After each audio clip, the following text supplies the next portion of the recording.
आज बात हम लोग करेंगे जिस तरीके से हम लोग के इतिहास को गुमराह किया गया है, जिस तरीके से हम लोग को हमेशा गलती पढ़ाया गया है। और जब भी हम किसी से पूछते हैं, फिर जब भी हम कहीं किताब में पढ़ते हैं, हमको कोई बताता है तो एक ही चीज बताता है कि भारत का खोज किसने किया। ये सर्व की बात है कि हम लोग बहुत फक्र से कहते हैं कि वास्को डी गामा, जबकि ये झूठ और अफवाह से बड़ा और कुछ नहीं हो सकता है। मैं आज आपको एक्सप्लेन करूंगा और प्रूफ दूंगा कि ऐसा गलती क्यों है और गुमराह किसने किया। सरकार भी यहाँ पे कोई कदम नहीं उठाती है। नमस्कार दोस्तों, मैं शिवम। आज मैं आपको बताऊंगा प्रूफ करके। वास्को डी गामा भारत का खोज नहीं किया। वास्को डी गामा भारत में 1498 में आया। क्या 1498 से पहले भारत का अस्तित्व नहीं था इस दुनिया में? यदि ये अस्तित्व नहीं था इस दुनिया में भारत का, तो इससे पहले मोहम्मद गजनवी आया था भारत में, मोहम्मद गौरी था। दिल्ली सल्तनत पे हम देखते हैं गुलाम डायनेस्टी है, खिलजी डायनेस्टी है, तुगलक डायनेस्टी है। हम लोग सबसे पहले ये भी पढ़ते हैं कि भारत की प्रथम महिला मुस्लिम शासिका रजिया सुल्तान दिल्ली सल्तनत की थी और ये 1498 से पहले आई थी। मोहम्मद कासिम 712 से 715 ईस्वी में जम्मू कश्मीर में आया था और राजा तहीर को हरा कर गया था यहाँ से मोहम्मद कासिम।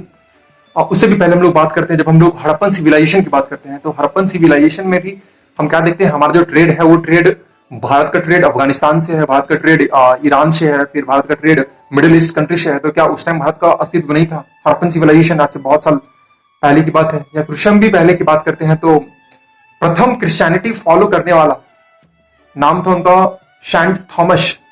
वो 52 एडी में भारत में आता है, 52 एडी में भारत में आता है और फिर वो भारत में प्रथम क्रिश्चियनिटी फॉलो करने वाला बंदा भारत में आकर और क्रिश्चियन धर्म अपनाता है, क्रिश्चियन का क्या बोलते हैं स्प्रेड करता है। वो केरला में आता है और आज भी उनके नाम से चर्च है केरला में। तो क्या वो अफगानिस्तान क्या बोलते हैं वो वास्को डी गामा से पहले नहीं थे? और जब वो थे वास्को डी गामा से पहले ये तब, तो क्या उस टाइम भारत का अस्तित्व नहीं था? ये झूठ और मक्कारी है, ये अफवाह है कि भारत का खोज वास्को डी गामा किया। बहुत शर्म की बात है कि हम लोग हमेशा किसी से पूछते हैं और हम लोग हमेशा किसी को बताते हैं कि भारत का खोज किसने किया, तो वास्को डी गामा। हमारा जो मॉडर्न हिस्ट्री है और मेडिएवल हिस्ट्री, ये दोनों हिस्ट्री वेस्टर्न राइटर के द्वारा लिखा हुआ है और वो अपने मन से लिखा है इस चीज को, ठीक है, जबकि ऐसा नहीं है। हम आपको इतना सारा एग्जांपल दिए, उससे पहले भी भारत था और आज भी भारत है। हमको इससे जाने से पहले हमको थोड़ा इतिहास में जाना पड़ेगा और जाना पड़ेगा कि वास्को डी गामा क्या किया था और क्वेश्चन क्या होना चाहिए था। वास्को डी गामा एक्चुअली पहले यूरोप का ट्रेड क्या बोलते हैं एशिया से या फिर भारत से जो ट्रेड होता था वो लैंड रूट के थ्रू होता था। लैंड रूट के थ्रू मतलब एशिया का जो डायरेक्ट ट्रेड है वो लैंड के थ्रू होता था, फिर भारत में आता था, जिसके कारण वो लोग कभी ओशियन में नहीं गया और कभी सी से नहीं गया, क्योंकि रूट उसका एक ही था, लैंड रूट, और उसी से हमेशा व्यापार करता था। व्यापार शब्द दिन से ऐसा ही होता है यूरोप और एशिया के बीच में। ये बात आती है 1453 में। 1453 ईस्वी में एक शासक निकल के आता है, उसका नाम होता है सुल्तान महमूद द्वितीय। सुल्तान महमूद द्वितीय वो क्या करता है, बाइजेंटियन अंपायर, उस टाइम को हम लोग बोलते हैं उसको रोमन अंपायर का, ईस्टर्न रोमन अंपायर, उसको वो खत्म करता है, उस पर हमला करता है सुल्तान महमूद द्वितीय। और उसका जो राजधानी होता है कॉन्स्टेंटिनोपल, उस पर वो हमला करता है, जिसको आज हम लोग इस्तांबुल कहते हैं। और उस पर हमला करने के बाद फिर जो ईस्टर्न रोमन साम्राज्य था उसको खत्म कर देता है। और यही सुल्तान महमूद द्वितीय अपना फिर ऑटोमन अंपायर शुरू करता है वहां से, और फिर वो तुर्की से वो इलाका शुरू होता है। और ये तुर्की वही इलाका पे, जब आप मैप में देखिएगा यहाँ पे, तो तुर्की यूरोप और एशिया के बीच का इलाका है और इसी तुर्की के बीच से व्यापार होता था यूरोप और एशिया के बीच में। लेकिन 1453 में हुआ क्या कि सुल्तान महमूद द्वितीय ने इसको हराकर और अपने कब्जा में कर लिया, जिसके कारण हुआ क्या, ट्रेड बाधा पड़ा। किसका? यूरोप और एशिया के बीच में जो ट्रेड था वो अब नहीं हो पा रहा था। ये बात अब यूरोप के शासक के मन में खटका कि हम लोग व्यापार करते थे, हम लोग मसाला लाते थे, हम लोग हमारा व्यापार काफी अच्छा होता था, हम लोग बहुत सारा चीज वहां से लाते थे, ज्वेलरी लाते थे। तब ये बात यूरोप के अलग अलग शासक के पास पहुंचा और उन्होंने पुर्तगाल का शासक उस टाइम हुआ करता था किंग मैनुअल उस टाइम पुर्तगाल का शासक हुआ करता था। और उन्होंने बोला कि एक ऐसा रूट का खोज करो, एक ऐसा रूट खोजो जिससे कि डायरेक्ट यूरोप और एशिया के बीच में हम लोग ट्रेड कर सके, ताकि हम लोग मसाला खरीद सके, ताकि हम लोग कॉटन खरीद सके, ताकि हम लोग यहाँ का टेक्सटाइल खरीद सके। उस टाइम दुनिया में भारत का टेक्सटाइल और मसाला काफी ज्यादा फेमस था। मसाला इसलिए क्योंकि यूरोप में मसाला होता नहीं है, वहां पे उस तरीके का लैंड नहीं है, उस तरीके का इन्वायरमेंट नहीं है। और मसाला वो लोग जनरली कीनते थे काली मिर्च, ताकि वो मीट को, ताकि वो नॉनवेज को संरक्षण करके रख सके, प्रिजर्व करके रख सके।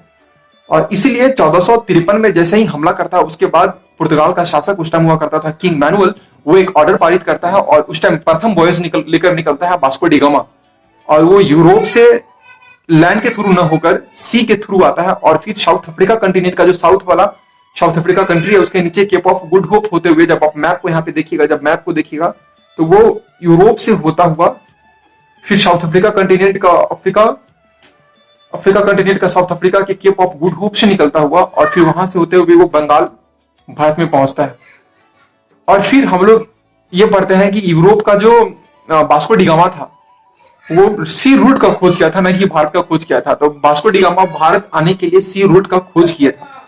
ठीक है, क्वेश्चन ये सही होना चाहिए था, क्वेश्चन गलत बनाया गया, गलत पेश किया गया। और हम लोग सब दिन से यही पढ़ते हैं कि भारत का खोज वास्को डी गामा 1498 ईस्वी में करता, जबकि ये सबसे बड़ा झूठ और मक्कारी है, उससे बड़ा कुछ हो नहीं सकता ही। और उसके बाद इतिहास में सब दिन से नाम वास्को डी गामा को हम लोग ये पढ़ते हैं कि पुर्तगाल का एक बंदा था जो भारत का खोज किया 1498 में, जबकि ये नहीं था। पुर्तगाल का एक बंदा 1498 में सी रूट या फिर ओशियन रूट के थ्रू डायरेक्ट यूरोप से एशिया को जोड़ा और वहां से फिर ट्रेड शुरू हुआ। तो क्वेश्चन ये सही होना चाहिए था। और फिर हम क्या देखते हैं कि बीच में जो टर्की था वो टर्की यूरोप के बीच का एक बाधा बन गया था और वहां पर उसका ट्रेड रोक दिया, और उस ट्रेड को रोकने के कारण फिर उन्होंने एक नया इजाद किया, एक नया रूट इजाद किया। और उसके बाद हम लोग फिर इतिहास में एक नए तरीके का नाम देखते हैं और नए तरीके का एक सी रूट देखते हैं पहली बार। और उसी टाइम और सबसे बड़ा ये सी रूट खोजने का उस टाइम जाता है, उस टाइम यूरोप में था रेनेसांस। रेनेसांस हिस्ट्री का सबसे बड़ा वर्ड है। इसमें मतलब ये होता है कि उस टाइम लिटरेरी, एजुकेशनली या फिर हेल्थ में उसका लाइफ एक्सपेक्टेंसी है या फिर उसका इंडस्ट्री काफी ज्यादा ग्रो कर रहा होता है, टेक्नोलॉजी ग्रो कर रहा था। उसी टाइम शिप का खोज होता है, उसी टाइम बोट मतलब नए तरीके का बोट निकलता है और फिर वो यूरोप से एशिया की ओर आता है और वही बोट प्रथम यूरोप से लेकर और एशिया भारत तक पहुंचता है। और हम लोग देखते हैं कि वास्को डी गामा प्रथम यूरोपियन बंदा है जो सी रूट के थ्रू यूरोप से एशिया में पहुंचा। वास्को डी गामा जब पहली बार यहां से सामान लेकर गया था और यूरोप में बेचा था तो उसको 60 टाइम्स से ज्यादा उसको प्रॉफिट हुआ था। यदि यहाँ पे वो सामान 100 रुपया के लेकर गया तो यूरोप में उसको 6000 में बेचा। ठीक है, मतलब ये 6000% का मार्जिन है। और इतना बड़ा मार्जिन देखकर उसका शासक बहुत गदगद होता है। उस टाइम उसका शासक हुआ करता है किंग मैनुअल। और उसके बाद फिर शुरू होता है यूरोप और एशिया के बीच का जबरदस्त ट्रेड। और मॉडर्न हिस्ट्री में हम लोग अब यही देखते हैं कि मॉडर्न हिस्ट्री का जो भारत का एक्सपोर्ट है सबसे बड़ा इंपॉर्टेंस किसी का जाता है, यदि कंट्रीब्यूशन किसी का जाता है तो वो यूरोपियन कंट्री का ही है, क्योंकि वो लोग भारत का सामान पूरे देश में विदेश में बेचा करते थे। तो सो क्वेश्चन सही ये होना चाहिए था, जबकि हम लोग को झूठ ये पढ़ाया गया है कि भारत का खोज 1498 में वास्को डी गामा किया। ये सबसे बड़ा झूठ है। वास्को डी गामा 1498 में यूरोप से एशिया के बीच में एक सी रूट का खोज किए थे। और इसमें बताने के लिए और कुछ है नहीं। अब यदि आपको ये कहानी अच्छी लगी हो, यदि आपको ये नॉलेज अच्छी लगी हो तो प्लीज लाइक कीजिए, शेयर कीजिए एंड कमेंट कीजिए। फिर नेक्स्ट वीडियोज में ऐसे ही बहुत अच्छा अच्छा ज्ञान लेकर प्रेजेंट रहूंगा। धन्यवाद।